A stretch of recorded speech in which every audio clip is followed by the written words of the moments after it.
बिस्मिल्लाहिर्रहमानिर्रहीम। उम्मीद करते हैं आप खैर आफियत से होंगे। अल्लाह ताला आपको हमेशा अपने ज़मान में रखे। आपने कोई गाड़ी परचेज़ कर ली है, कोई सेकंड हैंड, वो गाड़ी आपने अपने नाम पर ट्रांसफ़र करवानी है। आप परेशान हैं कि एक्साइज़ ऑफिस में जाऊं, किसी एजेंट को मिलूं, किस तरह मैं ये अपनी गाड़ी अपने नाम पर ट्रांसफ़र करवाऊं, मुझे कैसे पता चलेगा इसकी फ़ीस कितनी है या क्या मामला है। तो इसके लिए आज हम आपको बड़ा आसान सा हल आपके लिए लेकर आए हैं कि आप घर बैठे किस तरह अपनी जो गाड़ी है उसका ट्रांसफ़र का प्रोसेस घर बैठे सिर्फ अपने मोबाइल फ़ोन से आप गाड़ी ट्रांसफ़र का प्रोसेस कैसे कर सकते हैं। अपने मोबाइल फ़ोन से गाड़ी ट्रांसफ़र करवाने के लिए आपने सबसे पहले ई पे एक ऐप है गवर्नमेंट की, आपने वो डाउनलोड करनी है और वहाँ पर अपनी आईडी बना लेनी है। लॉगिन होने के लिए साइन अप कर लेना है। कुछ बुनियादी ज़रूरी मालूमात देकर आपने ई पे पर अपनी जो है वो लॉगिन होकर उस पर अपनी आईडी बना लेनी है। ई पे एक ऐसी ऐप है जिसके ज़रिए आप ट्रांसफ़र के अलावा भी और कई रोज़मर्रा के काम आप कर सकते हैं। उसके लिए हम अलहदा से एक वीडियो बनाएंगे, लेकिन अभी हम गाड़ी ट्रांसफ़र के हवाले से आपको गाइड करते हैं कि आपने सबसे पहले ई पे ऐप जो है वो डाउनलोड करके अपने मोबाइल में वहाँ पर अपनी लॉगिन हो जाना है।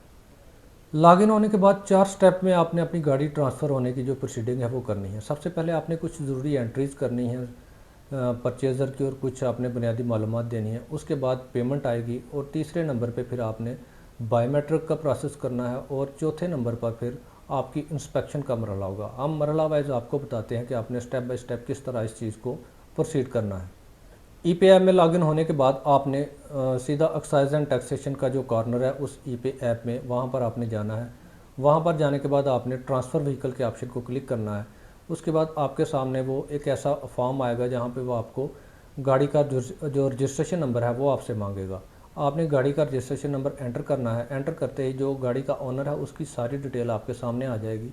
उसकी डिटेल सामने आने के बाद आपने नेक्स्ट प्रोसीड करना है। जब प्रोसीड करेंगे तो फिर आपने जो परचेज़र हैं, यानी आप जो गाड़ी ख़रीद रहा है या जिसके नाम पर आप गाड़ी ट्रांसफ़र कराना चाहते हैं, उसकी इन्फॉर्मेशन आपने मैनुअली वहाँ पे एंटर करनी है। जो सेलर होगा उसकी ऑटो एंटर होंगी और जो परचेज़र होगा उसकी आपने मैनुअली एंटर करके उसको मज़ीद आपने प्रोसीड करना है और नेक्स्ट का बटन आपने क्लिक कर देना है। ख़रीदार की इन्फॉर्मेशन एंटर करने के बाद आपसे वो पूछेगा कि आप अपनी गाड़ी की और डॉक्यूमेंट्स की इंस्पेक्शन किस सिटी से करवाना चाहते हैं। आप जिस सिटी में करवाना चाहते हैं, ज़रूरी नहीं है कि जिस सिटी का आपका एड्रेस हो आप वहीं पे करवा सकते हैं। ये आपकी स्वाबदीद है। आपका एड्रेस किसी भी शहर का और आप कहीं भी मौजूद हो, आप जिस शहर में मौजूद हो आप वहाँ से उसकी इंस्पेक्शन करवा सकते हैं। आपने वो सिटी सेलेक्ट करना है और उसके बाद आपने फर्दर नेक्स्ट प्रोसीड कर देना है, जहाँ तक आपका जो है वो एंट्रीज़ का जो ऑप्शन है, जो एंट्रीज़ का मरहला है वो मुकम्मल हो जाता है। आगे मरहला आता है फिर पेमेंट का। जब आपने अपना सिटी सिलेक्ट करके फर्दर प्रोसीड के लिए नेक्स्ट किया तो वो आपको कहेगा कि आप जनरेट करें अपनी पीएसआईडी। जनरेट करने के बाद पीएसआईडी आप जब उस पर क्लिक करेंगे तो पीएसआईडी जनरेट होगी। उस पीएसआईडी की मदद से आप जैज़ कैश में जाकर अपनी पेमेंट कर देंगे। जितनी भी आपने पेमेंट करनी है वो आपको पेमेंट आपको पीएसआईडी के ज़रिए बता देगा। आपकी गाड़ी के हिसाब से, आपकी बाइक है या आपकी गाड़ी या कार है या कोई भी आपकी जो व्हीकल है, उस हिसाब से वो फ़ीस कैलकुलेट करके आपको बता देगा और आपने जनरेट पीएसआईडी करके उसको थ्रू जैज़ कैश ईजी पैसा आप उसको पे करेंगे। पे करने के बाद आपने जो पेमेंट की रसीद आपको वो देगा, वो रसीद आपने डाउनलोड कर लेनी है। यहाँ तक आपका दूसरा मरहला कंप्लीट हो गया। अब तीसरा मरहला आता है बायोमेट्रिक का। आपने जो रसीद डाउनलोड की थी पेमेंट की, आपने वो लेकर आपने सेलर और परचेज़र दोनों ने किसी भी बायोमेट्रिक शॉप पर जहाँ पे बायोमेट्रिक वगैरह होती हैं, आजकल तो हर आम गली मोहल्ले में ये बायोमेट्रिक की सहूलत अवेलेबल है। आप कहीं पे भी चले जाएं, अपनी जाके बायोमेट्रिक जो है वो दोनों सेलर और परचेज़र अपनी बायोमेट्रिक को वेरीफाई करवाएं। याद रखें, रसीद डाउनलोड होने के बाद 30 दिन के अंदर अंदर आपने बायोमेट्रिक करवानी होती है। 30 दिन के बाद अगर आपने बायोमेट्रिक नहीं करवाई तो आपकी जो फ़ीस है वो एक्सपायर हो जाएगी और आपको दोबारा से सारा प्रोसीजर करना पड़ेगा।